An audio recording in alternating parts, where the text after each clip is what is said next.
मित्रों नमस्कार, मैं हूं पंडित कैलाश चंद्र जोशी।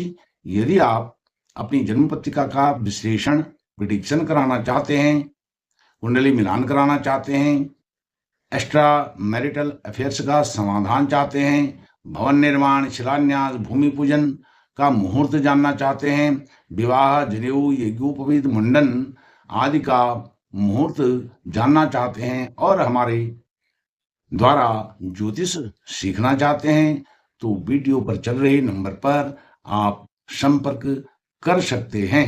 सर्वे भवन्तु सुखिनः, सर्वे सन्तु निरामयाः, सर्वे भद्राणि पश्यन्तु, मा कश्चित् दुःख भाग् भवेत्।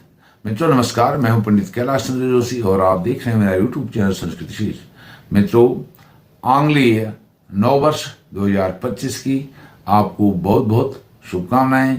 मित्रों, आज मैं लेकर के आया हूं 2025 का वार्षिक राशिफल मेष राशि के जातकों के लिए। और यह जो वर्ष रहेगा 2025, इसमें चार मुख्य बड़े बड़े जो ग्रह हैं, बड़े ग्रह अर्थात जो लंबी समय तक गोचर करते हैं, लंबे समय तक एक राशि में रहते हैं, उन ग्रहों का राशि परिवर्तन होगा और अद्भुत राशि परिवर्तन होगा। सबसे पहले जो आपके राशि के स्वामी मंगल हैं, मेष राशि के जातकों के राशि के स्वामी मंगल, वह नीच अवस्था में बने हुए हैं वर्ष के आरंभ में 1 तारीख जनवरी को। तो वह नीच से बकरी होते हुए फिर मिथुन राशि में जाएंगे, अर्थात आपके चतुर्थ भाव में हैं, नीच के बने हुए हैं और आपके कारक ग्रह हैं। इसके बाद जो गुरु हैं, गुरु महाराज 14 मई 2025 को राशि परिवर्तन करते हुए वह भी आपके तृतीय भाव में जाएंगे। उसके बाद राहु 18 मई को आपके लाभ भाव में चले जाएंगे, व्यय भाव से लाभ भाव में चले जाएंगे बकरी होते हुए, क्योंकि उनकी गति हमेशा बकरी होती है 18 मई 2025 को। और वहीं जब राहु का राशि परिवर्तन होता है तो केतु का भी राशि परिवर्तन हो जाता है। केतु भी सिंह राशि में आपके पंचम भाव में चले जाएंगे। अभी वर्ष के आरंभ में 1 जनवरी 1 तारीख 2025 को आपके राशि में कोई ग्रह गोचर नहीं कर रहा है।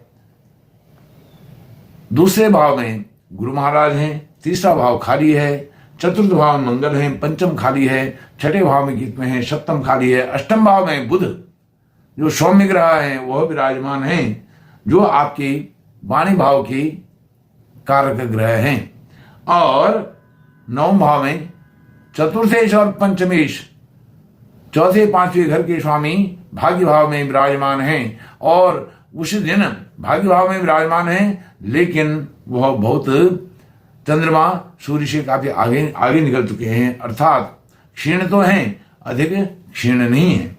दशम भाव खाली है, एकादश भाव में लाभीश शनि विराजमान हैं, मूल त्रिकोण राशि में विराजमान हैं और व्यय भाव में राहु विराजमान है। यह स्थिति रहेगी 1 जनवरी 2025 की।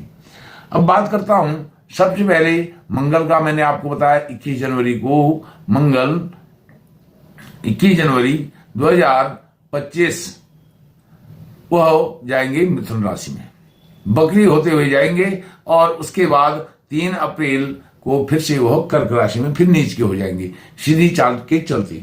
तो इस समय आपके ऐश्वर्य वैभव के कार्यों में जो संसाधन है उनमें कमी, माता जी के स्वास्थ्य का आप विशेष ध्यान रखेंगे। इस बीच अब जो गुरु महाराज हैं, गुरु महाराज 14 मई को जा रहे हैं मिथुन राशि में। जैसे ही गुरु महाराज मिथुन राशि में 14 मई को जाएंगे तो वह अतिचारी हो जाएंगे, अपनी जो नेचुरल उनकी गति है उस गति से अधिक गति करते हुए वह मिथुन राशि में रहेंगे। और मिथुन राशि में रहते हुए उसके बाद गुरु महाराज फिर से 18 अक्टूबर 2025 को वह उच्च के हो जाएंगे, आपके चतुर्थ भाव में चले जाएंगे। तो गुरु महाराज की जो नॉर्मल गति है, नेचुरल गति है, प्राकृतिक गति है, वह है लगभग 12-13 महीने। अब यहाँ पर 5-6 महीने में, 4 महीने में उनका राशि परिवर्तन हो जा रहा है और उसी प्रकार से वह उसमें भी आपके उच्च के स्थान में जब गुरु में रहेंगे चतुर्थ भाव में, तो वहां पर भी वो अतिचारी रहेंगे। अतिचारी तो 2033 तक रहेंगे, पूरे 8 वर्ष रहेंगे। लेकिन जब गुरु अतिचारी होते हैं, गुरु से ही गुरुत्वाकर्षण बना है। गुरुत्वाकर्षण ग्रेविटी, जो हम कोई भी चीज ऊपर उछालते हैं वो नीचे गिरती है। क्यों गिरती है? क्योंकि गुरुत्वाकर्षण के कारण, ग्रेविटी के कारण। और गुरु महाराज जो हैं ग्रेविटी के कारक हैं। अर्थात जो हमारे अंतरिक्ष में ग्रह हैं, जितने भी ग्रह हैं, नवग्रह हैं, अन्य भी धूमकेतु जितने भी हैं, वह सब किसके कारण वहां घूम रहे हैं, किसके कारण रुके हुए हैं? वह गुरु महाराज के गुरुत्वाकर्षण ग्रेविटी के कारण रुके हुए हैं। तो अब वो ग्रेविटी के कारक हैं, जीव के कारक हैं, जीवनदाता ग्रह हैं। कौन? गुरु महाराज। जब उनकी गति बहुत तेज हो रही है तो आपको सावधान हो जाना चाहिए, क्योंकि गुरु महाराज जाएंगे आपके तृतीय भाव में। तृतीय भाव से अपने घर को देखेंगे, अर्थात आपके भाग्य भाव को देखेंगे, अपने ही घर को देखेंगे सप्तम दृष्टि से। तो भाग्य में अचानक उथल पुथल का कारक यह बनते हैं, क्योंकि इनकी गति बहुत तेज है। इस समय जो नॉर्मल गति है उससे काफी तेज है, 3 गुना अधिक तेज हो गई है। 4 महीने में राशि परिवर्तन कर रहे हैं और फिर 4 महीने के बाद उच्च के हो जाएंगे चतुर्थ भाव में। फिर चतुर्थ सुख ऐश्वर्य वैभव को बढ़ाने के लिए आपके अंदर बेचैनी कर देंगे। तृतीय भाव में रहेंगे तो क्या करेंगे? पराक्रम पुरुषार्थ करने में आपको जल्दीबाजी रहेगी, बहुत आप जल्दी में रहेंगे, शीघ्रता में रहेंगे। तो इन बातों का आपने ध्यान रखना है, किसी भी कार्य को हड़बड़ाहट में नहीं करना है। इसके बाद जो राहु हैं, राहु भी 18 मई को राशि परिवर्तन करते हुए लाभ भाव में चले जाएंगे। एक राहु यहाँ पर बहुत सामंजस्य बिठा रहे हैं, लाभ भाव में जाकर के वह आपको लाभ अच्छा देंगे, अच्छे कार्य करवाएंगे। क्योंकि त्रिकटे एकादशी राहु, 3, 6, 11 में राहु या शनि, सूर्य, मंगल, यह जो 4 ग्रह हैं यह बहुत शुभ माने गए हैं। अब बात करता हूं शनि की। 29 मार्च 2025 तक शनि लाभ भाव में रहेंगे और उसके बाद चले जाएंगे व्यय भाव में।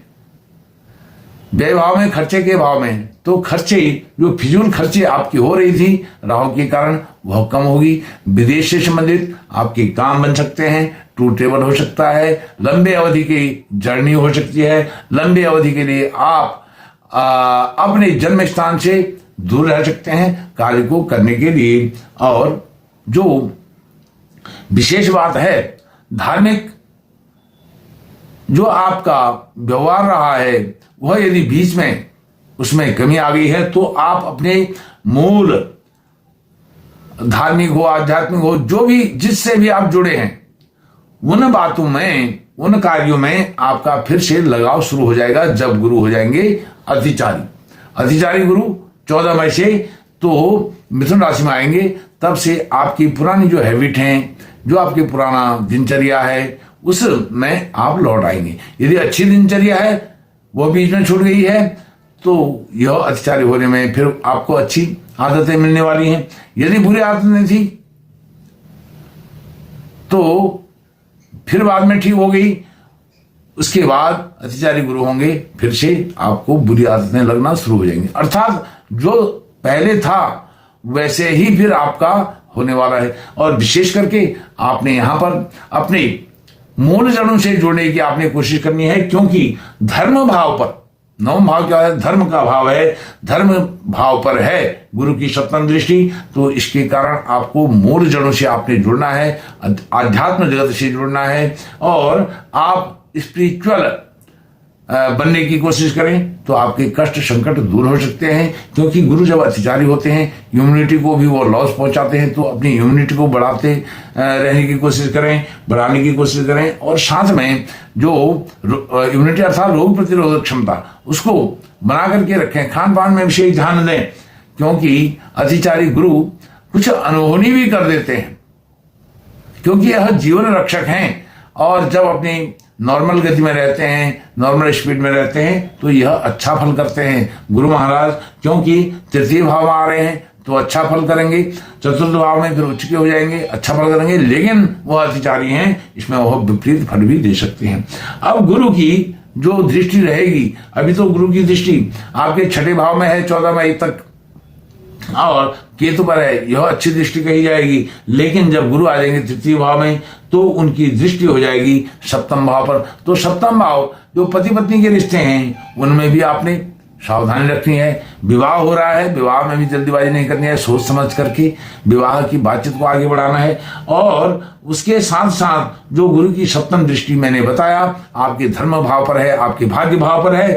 तो भाग्य में क्या लिखा है यह तो कोई नहीं जानता है, लेकिन यह भाग्य को भी उद्वेलित करेंगे, आपको शीघ्रता में रखेंगे, जल्दीबाजी में रखेंगे, हड़बड़ाहट में रखेंगे, इसका भी आपने ध्यान रखना है। और जो गुरु की नवम दृष्टि होगी वह राहु पर होगी 14 मई के बाद, क्योंकि वह एकादश भाव में उनकी नवम दृष्टि होगी। तो इस प्रकार से यह गुरु की विवेचना है। और राहु तृतीय भाव पर दृष्टि रखेंगे 18 मई के बाद, और इससे आपके पराक्रम पुरुषार्थ में बहुत अच्छी उन्नति होगी। लेकिन दुस्साहस में, अति साहस में आने से बचना होगा। उसके साथ साथ पंचम दृष्टि के बाद सप्तम दृष्टि राहु की आपके पंचम भाव पर उच्च शिक्षा के भाव पर रहेगी। तो उच्च शिक्षा को भी अच्छा करेंगे, क्योंकि जहां स्थित हैं कुछ मामलों में अच्छा करेंगे, कॉम्पिटिटिव एग्जाम में अच्छा करेंगे और हायर एजुकेशन में अच्छा करेंगे। लेकिन हायर एजुकेशन में शुरुआती दौर में यदि आप हैं तो वहां पर कुछ नुकसान भी पहुंचा सकते हैं। और उसके बाद गुरु की जो नवम दृष्टि है, राहु की नवम दृष्टि है, सप्तम भाव पर है। सप्तम भाव में राहु की दृष्टि किसी भी स्थिति में अच्छी नहीं कही जा सकती है, क्योंकि यह दाम्पत्य का भाव है, मैरिड लाइफ का भाव है, प्रेम का भाव है, प्यार का भाव है, और यह आपके लाइफ पार्टनर और बिजनेस पार्टनर दोनों का भाव है।